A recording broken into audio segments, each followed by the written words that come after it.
Attention wrestling fans, you're now about to listen to the man coming down the aisle from the main streets of South Elgin, Illinois, with a microphone in his hand and questions on his mind. This is What Do You Say with DDJ.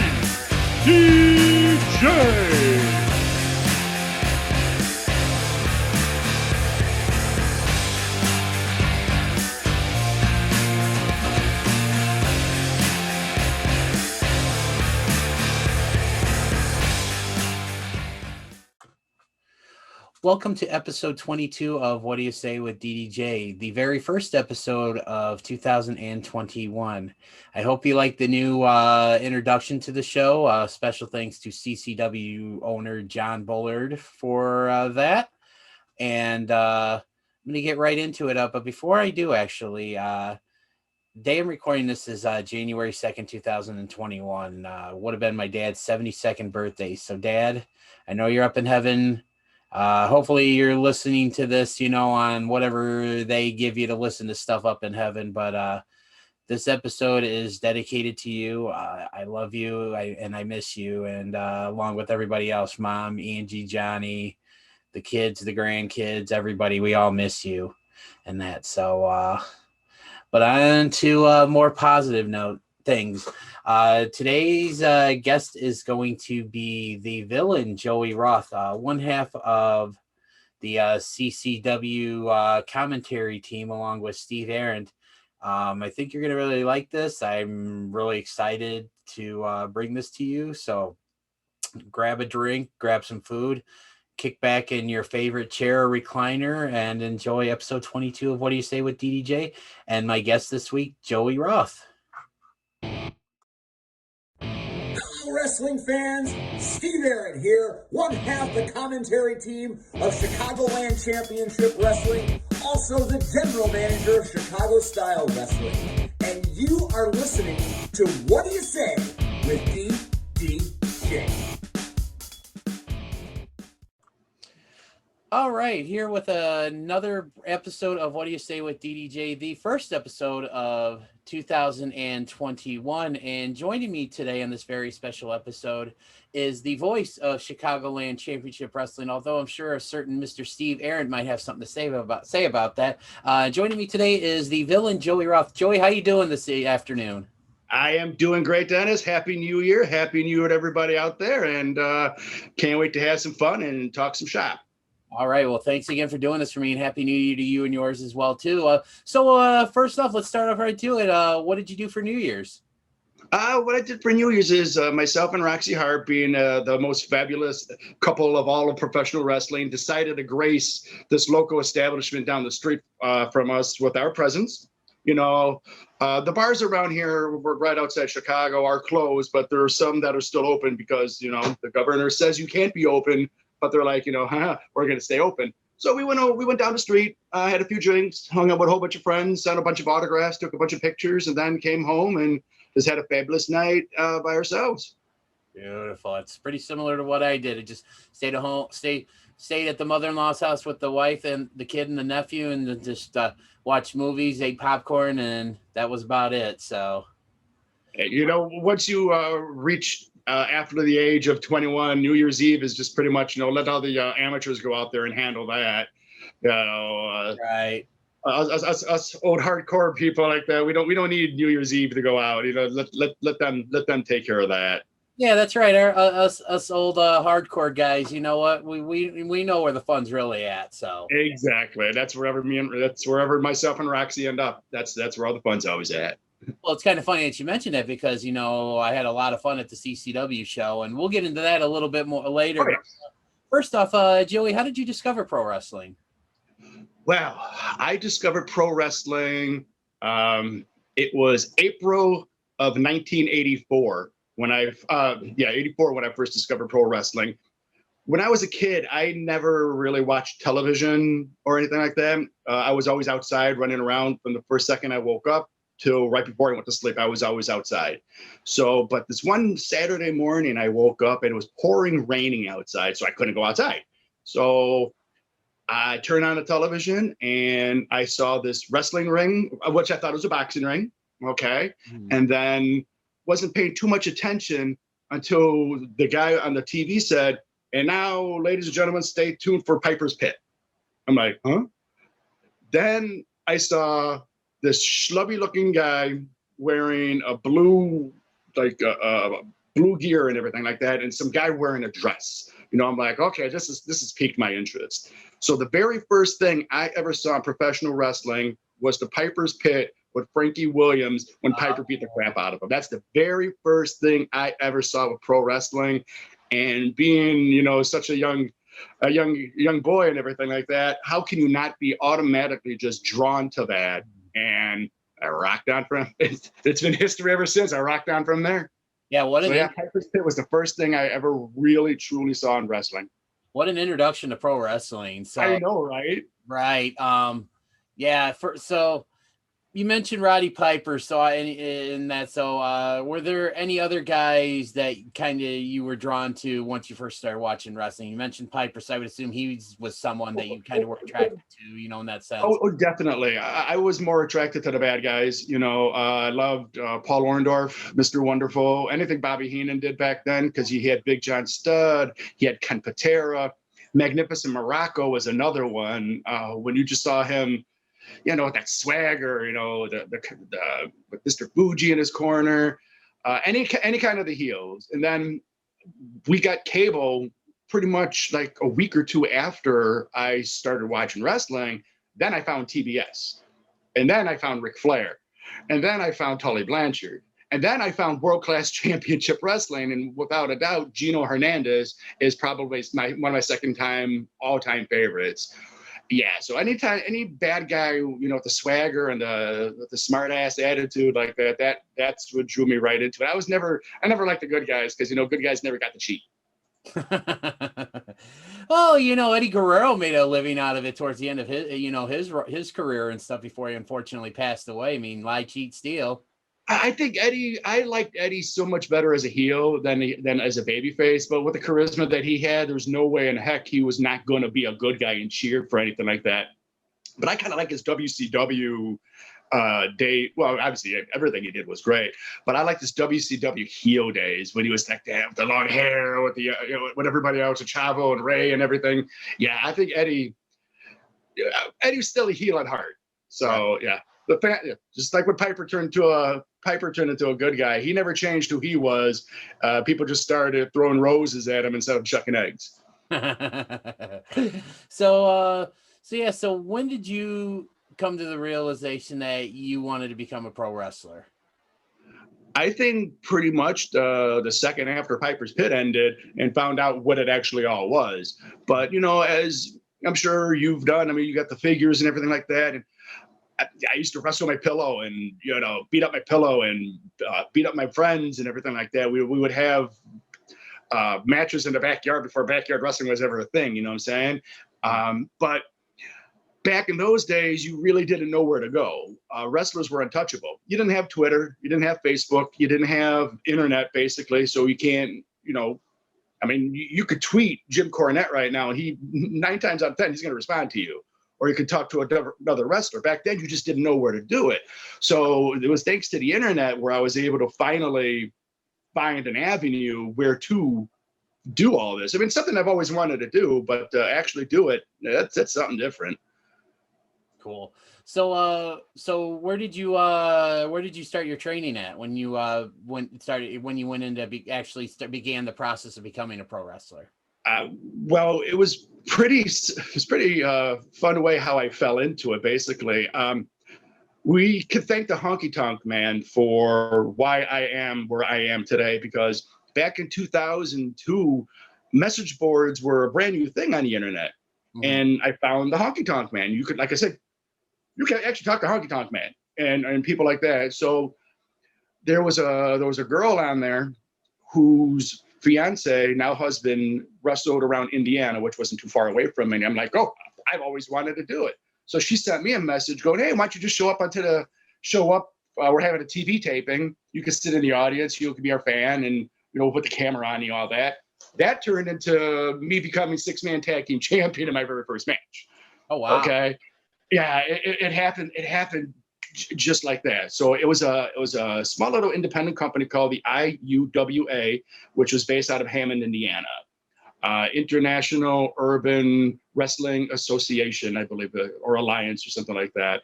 So I started going every Saturday and Sunday, training in 5 hours a day, taking those damn back bumps, running the ropes, being bruised from head to toe, and there we go.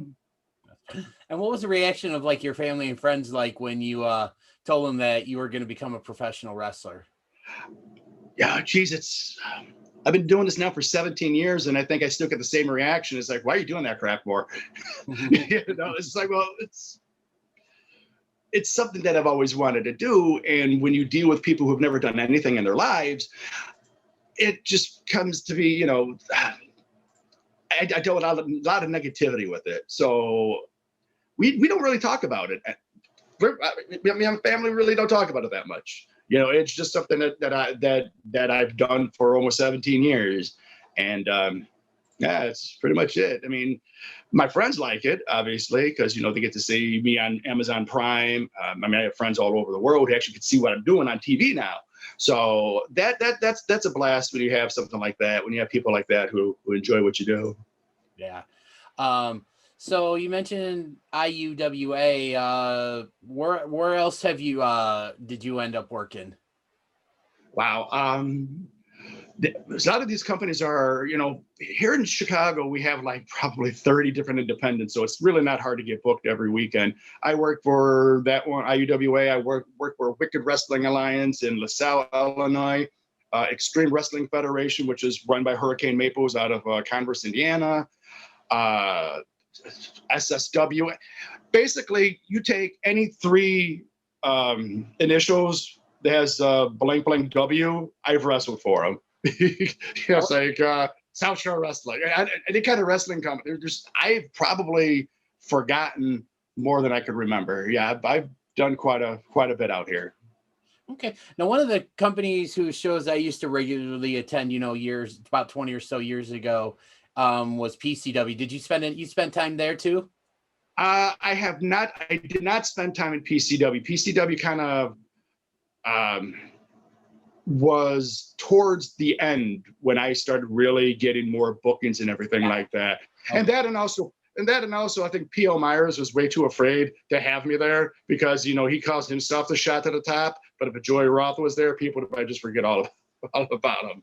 I love picking on P.O. P.O. is a really good friend of mine. Oh, yeah. He's the reason why I brought PCW out, because he and I have been friends for almost 20 years. And I met him through, going to the shows at PCW. And he's a good dude. So he's a good guy. The Chicago Connection, they're back. They're running roughshod in CCW right now, Chicagoland Championship Wrestling, and I got to keep an eye on those guys. I mean, now Steve Aird is just now is a member of the Chicago Connection. I don't know how that happened.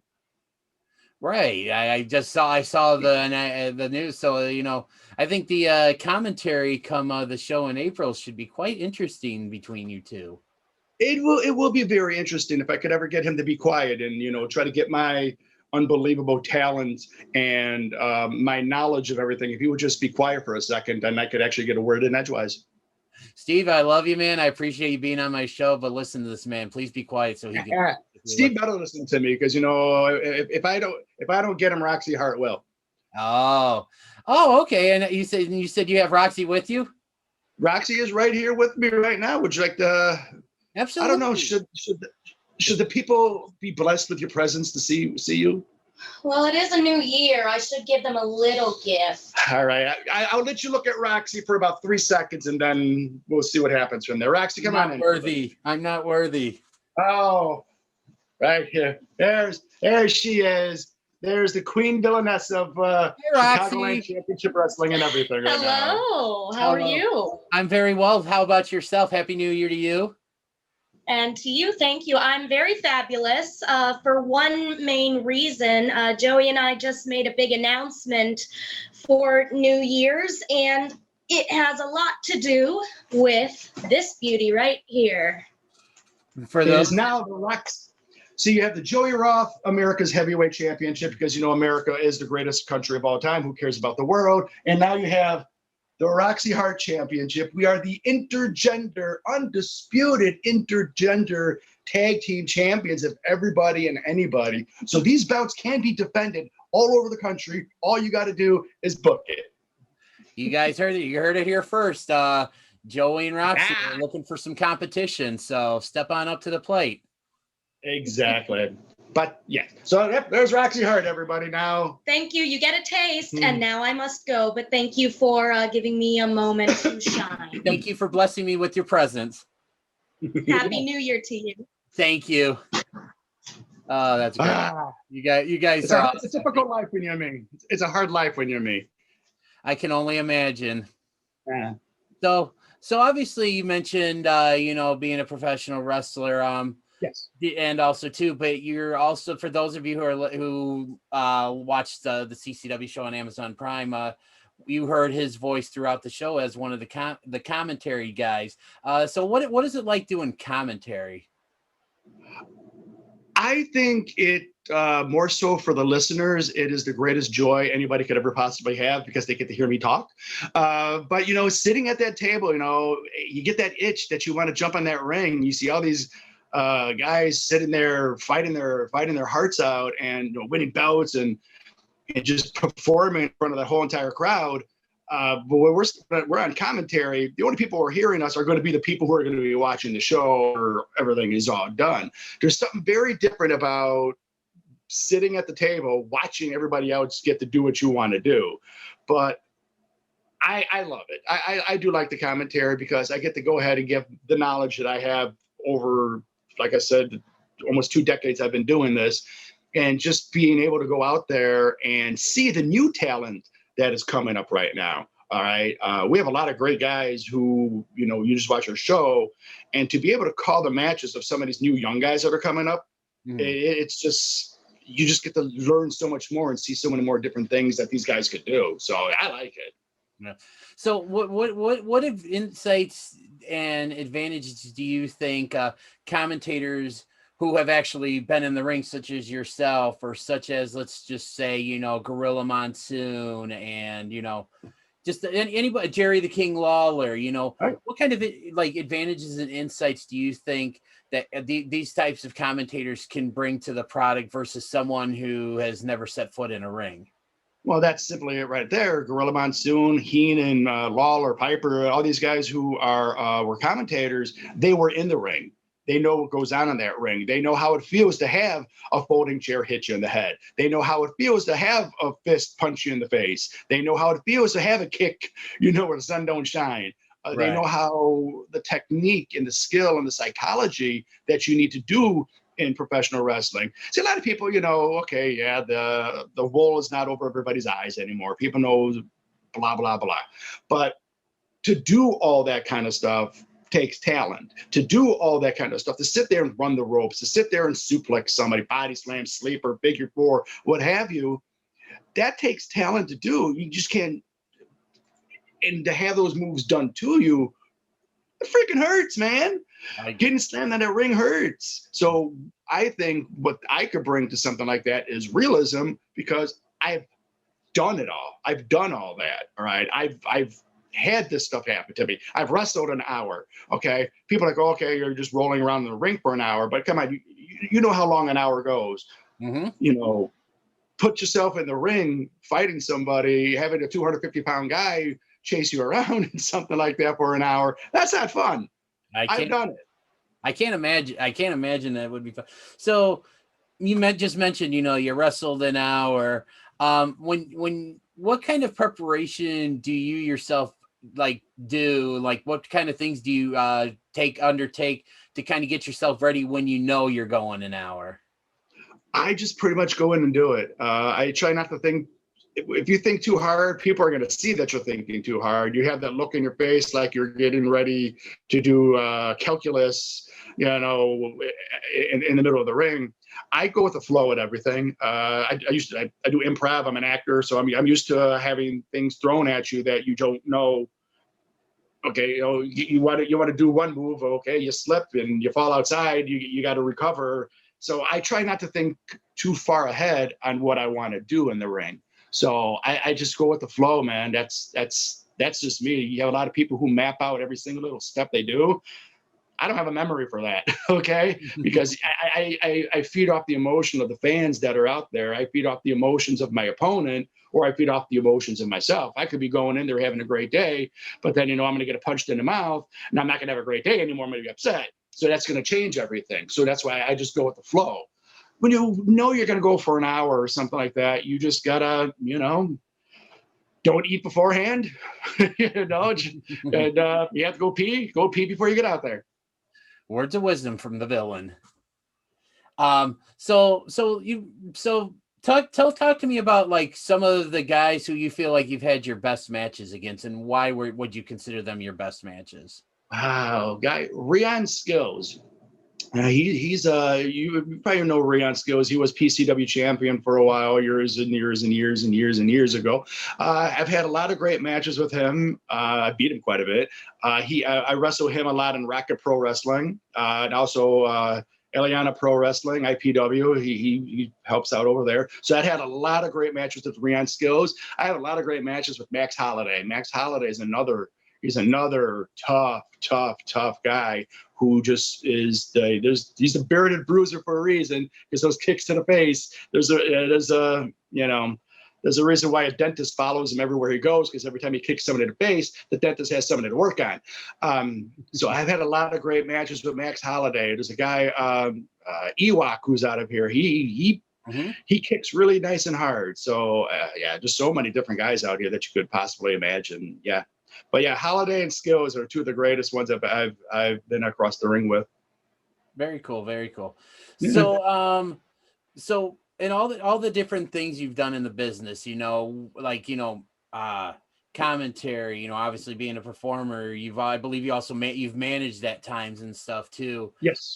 So you can kind of speak to probably give me some really good and insightful answers to my next question. That being, how important do you think all of these roles are, and when it comes to a pro wrestling show?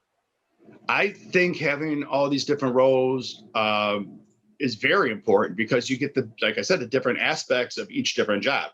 It's kind of like being cross-trained. You got a guy who's working the fryer, then you put him on the register, then you have him flipping burgers out back. You're learning different aspects of a job. It's the same thing if you're going to be a doctor, okay? Sure. You're going to do surgery on somebody's spleen, then you can do surgery on somebody. You got to be multifaceted. And that way you get to learn all these different aspects of each different job. Now, when I manage like I am a wrestler, because I know what's going on in that ring. I don't want to wrestle like I'm a manager. So when I'm out there managing, I know where my spot is. I know where my spot needs to be. Excuse me. When I'm commentating, I know where their spots are. So I know where they need to be, or my words need to be in those, what I'm trying to say? My words need to be in those spots where they're at. Instead of, throwing a clothesline, I'm going to throw a one-liner. Okay. And then, managing, I got to make sure my guys are doing what they're supposed to be doing, and also help in the flow of the match. Then when you're wrestling, you understand what a commentator is looking for. Okay, you want to punch somebody, you want to show that punch so it reads to the commentator, so they can see what you're doing. You want it to read to the audience. When you're a manager, you want your gestures to be big so everybody could see it. That's the whole entire thing, is you don't want anything lost in translation or lost along the way. Does that make any sense? No, it makes a lot of sense. I appreciate you hearing that, because, like I said, the wrestling business has always fascinated me. And like I said, getting to know all of you guys that I've had on my show, and, the friendships that have come as a result of it. And it's just, like I said, it's really helped me appreciate what, all the different roles that are necessary when it comes to, to a show. Exactly. And if you have a taste of every one of those roles, you know how hard every job is. Right. And you know what the other person's going through, and you know what to look for in each of those roles. It's like, being a referee, people think putting on a referee shirt, all I got to do is send the mat, count to 3. There's a lot of things you need to do when you're a referee. So there's a lot of moving parts when it comes to everything. And when it's all moving well, there's not a better piece of machine out there. Absolutely. I mean, like you said, I've been a fan for about 30 years or so, and it's just You know, it's just over the years, once I've gotten to understand how the business works and stuff, it just, you know, It's interesting. It's fascinating, and it's just I just have such a deep and genuine appreciation for, you know, everything you guys do, because I know it's not easy, and it's just the work that you guys do just to entertain us. It's just you know, I thank you for that. We appreciate it, and well, without fans and friends like you guys, we're nothing. I mean, it doesn't matter if we're AEW or WWE or some little Fed running in some, you know, some small town. Yeah, of course, we're not going to have 20,000 people at our shows. We might have a couple of hundred, or you might have a couple of dozen. But you always got to treat everybody just like the big crowds and the small crowds. You just got to treat everybody the same and give everybody a show. And we can't do that without people like you. Right. And what that kind of leads me into, you know, talking about CCW, because, you know, I was at the show in October. Yes. I bought my ticket that night for the April show, so I'm already going to be there. April 17th? Yes, sir. I will be there on April 17th, so I'm looking forward to that. It's my birthday weekend. I'm actually looking forward to celebrating my birthday, since I couldn't do it this past year because of COVID. So right. Oh, well, geez, now you told us that. Me and Roxy are definitely going to have to do something special for your birthday. I mean, hanging out with us is special enough right there, right. But we might have to just bring it up we have to tweak it just a little bit more. So, yeah. I appreciate that. And one of the things I wanted to kind of say before it leads me into my next question is just, like I said, I went to the CCW show, and one of the things I told my friend Brad, who I sat with, and he's coming to the show with me along. I've got a friend who's actually driving up from Texas for the show as well, too. Oh, wow. Very cool. Yeah. And I as soon as he told me he wanted to come, I reached out to John, and John was really excited, you know, and stuff.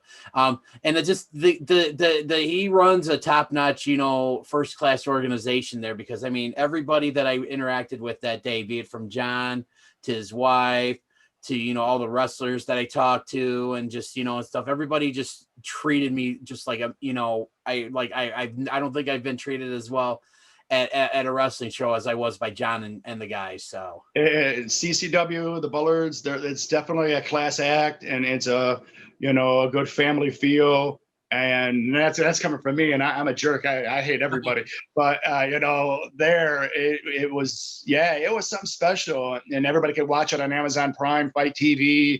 And in 2021, I can't believe we're 2 days into 2021, and there's so much more that CCW is going to do that I wish I could say, but yeah, I know.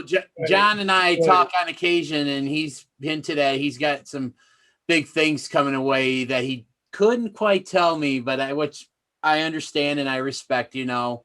Yeah, but, it's good. It's gonna, you know, obviously we're gonna have our haters out there who are gonna try to rip everything apart, because that's what they do. Right. But you can't hate what's gonna happen. Yeah, it's unbelievable. I'm so excited. I can't wait and stuff. So let me ask you this: how did you get involved with CCW? Well, I met John Bullard through IPW, which I am the Chicagoland champion for over 700 days, and he wrestled for them.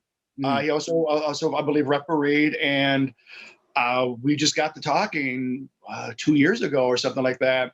And he's like, I got some big plans. And I know from his past booking and everything else he's done in pro wrestling before he got to where we were. Yeah, I'm like, okay. You know, he's like, oh, I got a spot for you. John's like, Joey, I got a spot for you. I got a spot for you. I'm like, okay.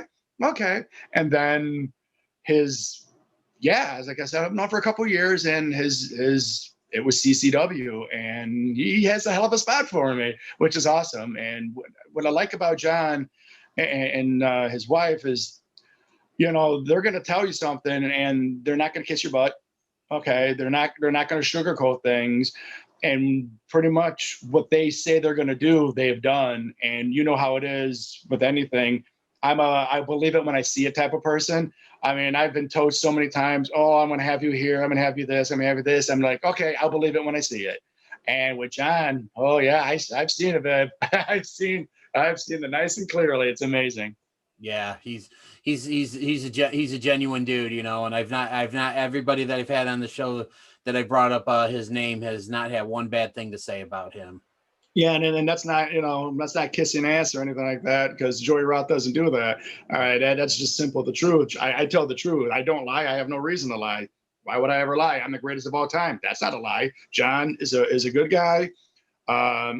Just see where CCW is going to take everybody in 2021, and it's going to take us far.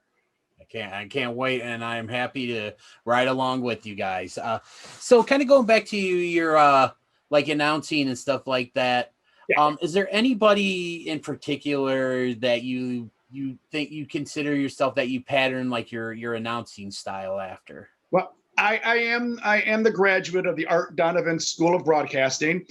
I want to see how many people out there actually remember who Art Donovan is. Hey, how much does this guy weigh? That's about 3 people. Oh my God, that was what, 1994 King of the Ring? Yes, see. Oh my now, God. Now you're one of 4 people who get that reference. Oh God. How much does this guy weigh? Yeah, that was No, my commentary is, like I said, I'll steal from Jesse Ventura. I tell it like it is. I'll steal from Bobby Heenan. I'm a journalist. I'll steal it all from him, because it's already been said, because you can't say it any other way but that. But my commentary is, I'm going to go out there. If I don't like you, I'll probably say some mean things about you. But I'm also going to respect you, because you're in that ring for a reason. Right. Well, hopefully I've so far have put myself in a position where you won't say anything bad about me on commentary if you see me. Just don't do anything dumb. I won't make any promises, but I will do my best not to do anything dumb. Okay, well then we'll just have to see what happens. Sounds good. I told you I'm a wait and see type of guy. So we just gotta wait and see what I say. Fair enough, man. So you kind of mentioned, AEW, just when we were talking about organizations, things like that. Do you follow any of the current product? No. I read the spoilers. I don't watch Monday nights because I don't care about any of these people on Monday night. Okay, now, growing up, I had Piper, I had Hogan, I had Macho Man, had Andre, Bundy, Stud, Heenan. We had characters that we could get behind. You know what I'm saying? Absolutely. It was fun back then. But nowadays, you have guys who are wrestling. Yeah, sure, they're talented. Yeah, obviously they're there for a reason. But you look at half of this roster, and I'm like, if I met any of these guys at a bar and things went down, I think I could do pretty well against them. Obviously not a Braun Strowman or a Brock Lesnar, but if Seth Rollins came up to me and started mouthing off, I think I could take him. Okay, but in the 80s, I'm not taking Haku. All right, I'm not taking Barbarian. I'm not taking Harley Race. I'm not taking Nick Bockwinkel. I'm not taking any of those guys.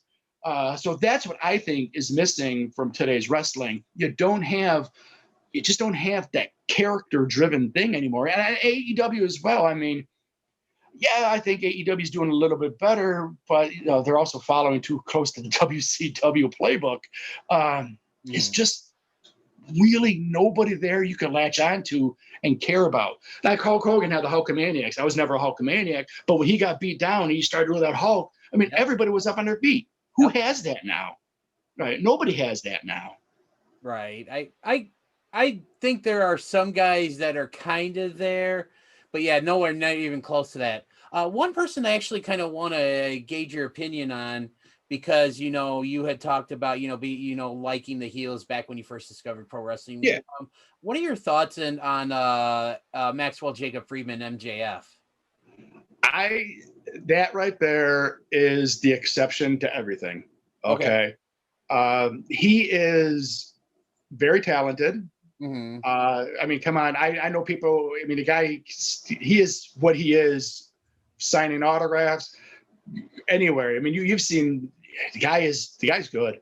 The guy's good. I think in another 5 years, if he could actually, he needs a little bit more tweaking in the ring. I think so. Mm-hmm. But barring any injuries or whatnot, I think MJF is definitely going to be a guy who is going to be the next Piper, maybe the next CM Punk caliber type of character. Okay. He's good. He is unbelievably talented and good. And hopefully he keeps a good head on his shoulder. And like I said, I just want to see maybe crank it up just a little bit more in his intensity in the ring. I think something like that. With that, I think he's going to be the biggest guy. Just 10 years from now, he's going to be the one who's going to be running everything. Right. And yeah, I mean, you talked about, like I said, I think he's the epitome of what every heel should be. I mean, right. He gets it. He gets it. The way he is at signings. I mean, I remember I heard stories about like he was at a signing the night after Revolution at C2E2, and he's taking a picture with a guy and his kid, and I guess while the kid and the dad were looking at the camera, he looked at the kid and gave the kid the middle finger. Right. He actually once at a session told someone in a wheelchair, "I'm going to do something you can't do," and he just basically stood up and walked away. And that person is he said it to my friend Nico. And that's who I was referring to. I know Nico very well too. Yeah. And see, Nico, he's a great kid and all that, and he gets it too. I mean, he does. He gets it. So, I mean, most people, if somebody else would see that who doesn't understand, would be like, oh my God. But yeah, that's classy. Now, like I said, MGF, 99.9% great. That whole entire dancing crap he did with Jericho, no, I didn't like that. I didn't care for that. But that was kind of lame. But everything else the kid's done, yeah, I can't wait to see where he goes. Yeah, he actually, and I'll have to send you the screenshot I took of it. He actually verbally eviscerated me on Twitter.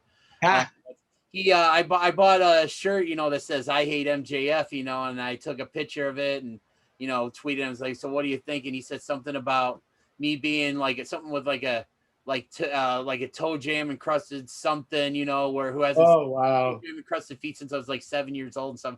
And me being the fan that I am, I consider that a badge of honor. It's like, hey, I got roasted by MJF on Twitter, it's like going to a comedy show and having Don Rickles make fun of you or something like that. How do you, it's like, yeah, I'm in on it. Okay. It's my little slice of, being part of something big and yeah, which I think is also like, that's what's missing everywhere. Yeah. One guy's doing it, but what everybody else needs to step up too, man. Mm-hmm. So one of the things I kind of wanted, because you mentioned Don Rickles, who was definitely ahead of his time, in my opinion. Yeah. Like you mentioned that you also do improv. Yes. Tell me a little bit about that. Like what's it like doing improv? Improv is known as acting without a net. I went through Second City, which is the big improv thing here in Chicago. Mm-hmm. Like I said, I'm also an actor too. So this is something that I think every actor needs to go through is improv, so you can think on your feet. So if somebody drops a line, you need to know how to recover. Same thing in wrestling. Somebody misses a spot, you need to know how to recover. And that's how improv, helps you out with stuff like that.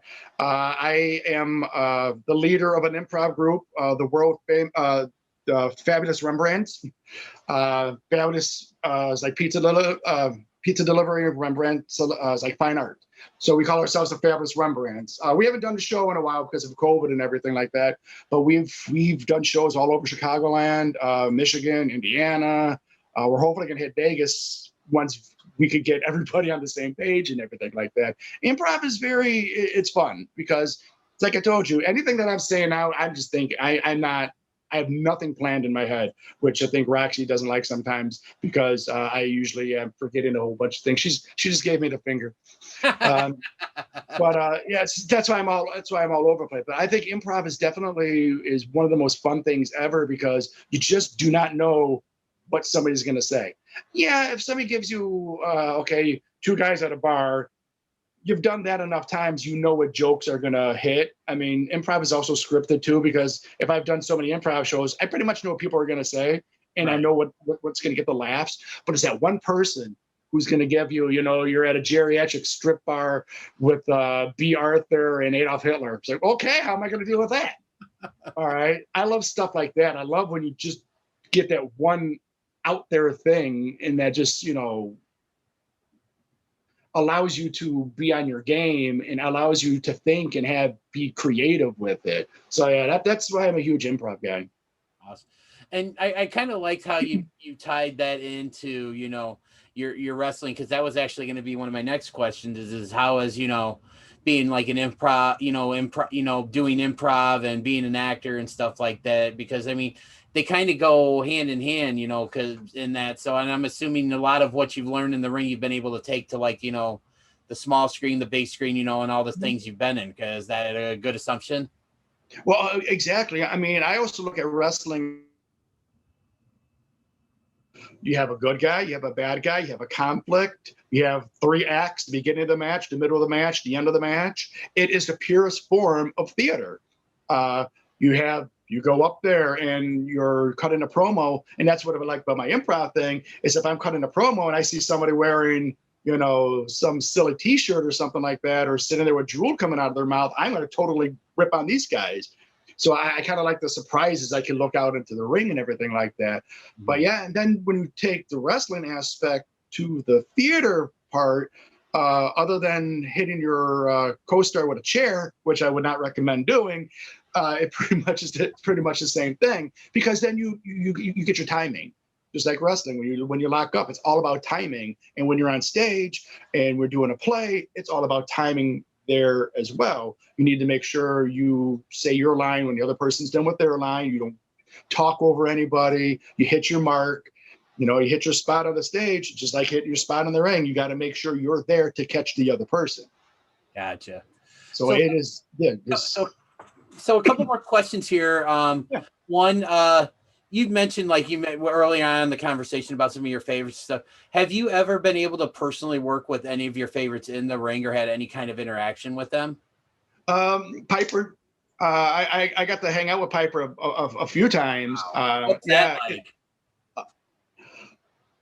Surreal, because here I am talking to the guy in 1984 that I just flicked on the television set because it was raining outside, and he's beating up Frankie Williams from, you know, Cincinnati, Ohio. Okay. And then I'm sitting here talking to him while he's talking to me about his grandson. Okay. He just, one of his daughters just had a baby and he's telling me about it. So it's such a surreal thing looking at this guy going, holy crap. If you would have told me back then that I'd be looking at the guy who brought me, the reason why I'm here, telling me about his grandson, it's so unbelievably weird.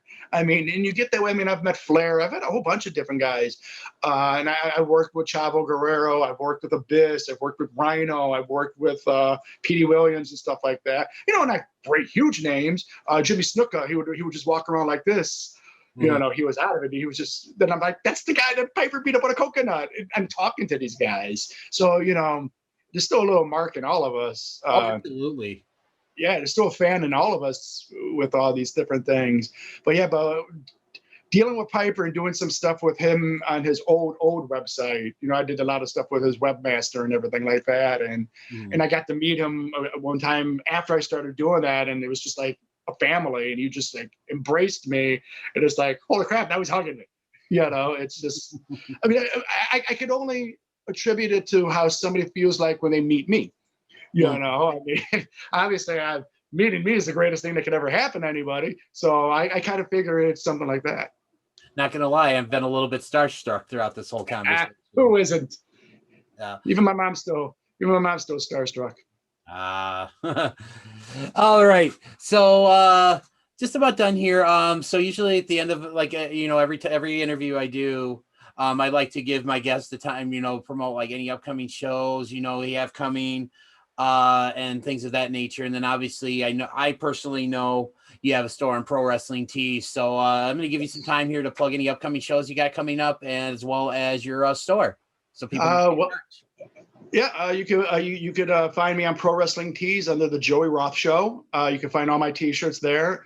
We have a show coming up for POW Entertainment at February 6th at Rumple's in Twin Lakes, Wisconsin, where myself and Roxy Hart manage the POW Entertainment Tag Team Champions of the World, BMI, Jamie Reyes and Mike Idol, breathtaking Mike Idol. We just won those tag titles last month. I have Chicagoland Championship Wrestling, April 17th. Another TV taping for Saturday Night Grapple Masters, which you could watch on Amazon Prime right now, Bite TV right now.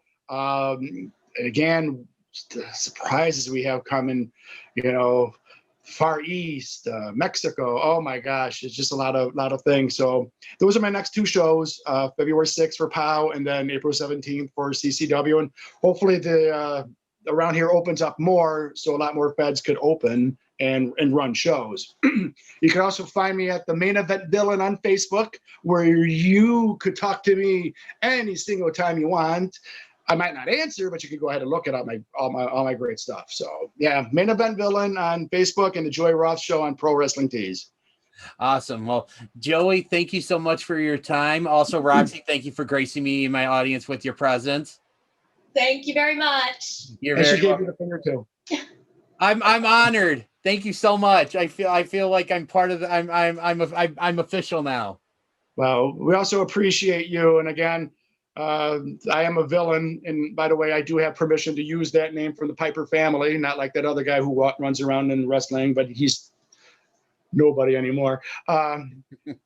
We do care about people like you who do things like this. And, Roxy would love to have you on her show, Roxy's Room. Absolutely. She has her own interview show. Absolutely. I would love to. And, just because I'm a villain doesn't mean I can't give praise and recognition to those who deserve it. And people like you deserve it for keeping people like us in business. All right.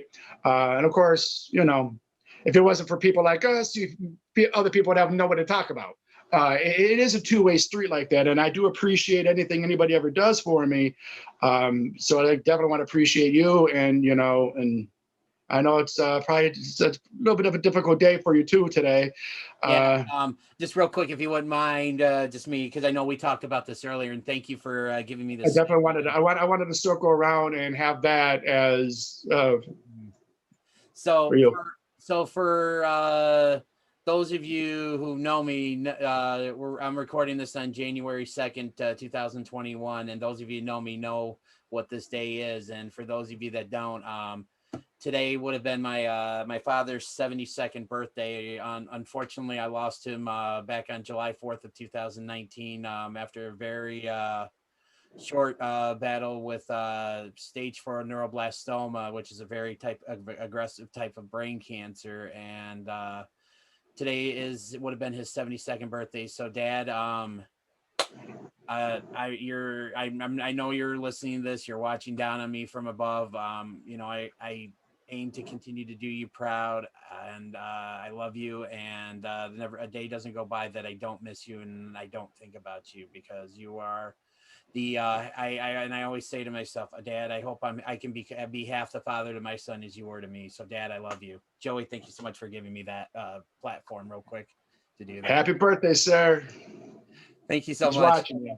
Yeah, thank you so much. And on that note, Joey, I want to thank you and Roxy again for taking some time out of your day to do this with me. Again, you can listen to Joey's awesome commentary on Saturday Night Grapple Masters as part of Chicagoland Championship Wrestling on Amazon Prime, Fight.tv. I believe it's also on Powered 4 TV as well. Yes, Powered 4.